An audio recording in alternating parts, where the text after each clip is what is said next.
À toutes et à tous. Aujourd'hui, on va décortiquer une étude scientifique qui pourrait bien redéfinir un des objets les plus familiers de notre monde, la brique. Oui, une innovation qui promet de transformer la construction telle qu'on la connaît.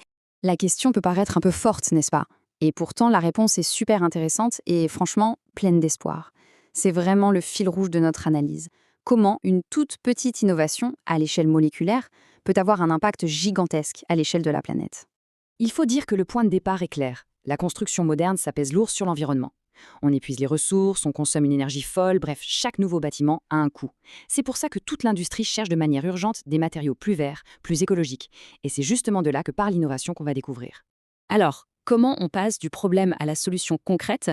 Eh bien, la première étape, c'est de se projeter et d'imaginer comment bâtir un avenir un peu plus vert. Et il faut bien comprendre que c'est une véritable quête mondiale qui est en cours. Des scientifiques partout sur la planète cherchent des alternatives. L'idée, ce n'est plus simplement de construire plus, mais de construire mieux, avec des matériaux qui arrivent à combiner performance et respect de l'environnement. Et la solution que propose cette étude est assez fascinante. Elle repose sur la combinaison de deux composants. L'un est, on peut le dire, vieux comme le monde, et l'autre sort tout droit des labos de haute technologie.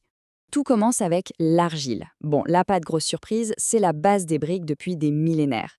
Mais ce qui est crucial ici, c'est sa structure à l'échelle microscopique. Elle est faite de couches, de feuillets, comme on le voit sur le schéma. Et c'est cette structure-là qui va être la clé de tout le processus. Et voici l'ingrédient secret, le pyrophosphate de cobalt. C'est un nom un peu compliqué, mais ce qu'il faut retenir, c'est que c'est une nanoparticule qui a un double rôle super malin. D'un côté, elle donne une couleur bleue très intense et très stable. De l'autre, et c'est le plus important, elle va agir comme un agent de renforcement en s'intégrant directement dans la structure de l'argile. Bon, maintenant qu'on a nos ingrédients, voyons la recette. Comment on passe de cette argile et de ces nanoparticules à ce qu'on pourrait appeler une super brique? Le processus se fait en 3 étapes clés. La première étape est d'une simplicité déconcertante. On prend l'argile, on la mélange avec une solution qui contient les nanoparticules et on obtient une pâte bien homogène. L'image le montre bien, c'est la matière brute avant toute transformation. Ensuite, deuxième étape, le séchage. On chauffe tout ça à 100 degrés Celsius. Le but, c'est simplement d'enlever l'eau pour que la structure se consolide. Le matériau devient solide, mais attention, il n'a pas encore acquis ses propriétés finales. D'ailleurs, il est encore tout gris, on est loin du bleu promis. Et voilà, la transformation finale. Troisième étape, la cuisson. On monte la température à 850 degrés et c'est là que la magie opère. La chaleur va déclencher les réactions chimiques qui vont vraiment souder les nanoparticules dans l'argile. Le résultat est assez spectaculaire, un matériau d'un bleu profond dont les propriétés sont radicalement améliorées. D'accord, elle est jolie en bleu, mais est-ce que cette nouvelle brique est vraiment meilleure? Pour le savoir, rien de tel que de regarder les données de l'étude et de les comparer avec une brique traditionnelle.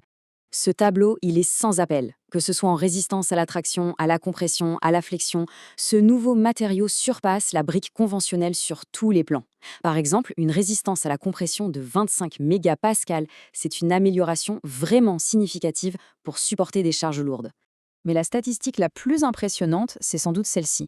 L'étude prédit une durée de vie de plus de 100 ans pour ce matériau. C'est tout simplement le double des 50 ans d'une brique traditionnelle. Imaginez un peu l'impact sur les coûts de maintenance et de remplacement, c'est énorme. Mais alors, comment c'est possible? D'où vient cette super performance? Pour comprendre, il faut regarder à l'échelle microscopique. Cette image, c'est une vue au microscope électronique. Et ce qu'elle révèle, c'est une structure interne beaucoup plus dense, beaucoup plus compacte, avec quasiment aucun vide. Et en fait, le principe est assez simple à comprendre. En venant combler les micropores qui existent naturellement dans l'argile, les nanoparticules créent un matériau bien plus dense. Et moins il y a de pores, moins il y a de points de faiblesse. C'est de là que viennent sa force et sa durabilité incroyable. Ok, donc cette brique est super solide et elle dure très longtemps. Mais ce n'est pas tout. Quel est l'impact global de cette innovation? L'étude a aussi évalué ça, d'un point de vue environnemental et économique. L'analyse du cycle de vie est très claire. Ce graphique montre des réductions significatives partout. 20% de moins sur l'empreinte carbone, 30% de moins sur la consommation d'eau et 15% de moins sur l'énergie. C'est une victoire sur toute la ligne pour la construction durable. Et la question de l'argent dans tout ça? Eh bien, le matériau s'avère tout à fait viable économiquement. Sa durabilité exceptionnelle réduit les coûts sur le long terme, avec un retour sur investissement calculé à 15% sur 50 ans. Et en plus, il répond parfaitement à la demande du marché pour des matériaux de construction écologiques, un marché en pleine croissance. La conclusion des chercheurs, qu'on voit ici, résume parfaitement l'enjeu. Ce n'est pas juste une nouvelle brique, c'est la démonstration qu'il est possible d'innover de manière radicale dans un domaine qui pourtant semblait immuable. Et on va se quitter sur cette question qui ouvre des perspectives assez fascinantes. Si on est capable de réinventer un objet aussi simple, aussi humble que la brique, alors quels autres matériaux de notre quotidien attendent eux aussi leur révolution nanométrique? Ça laisse songeur.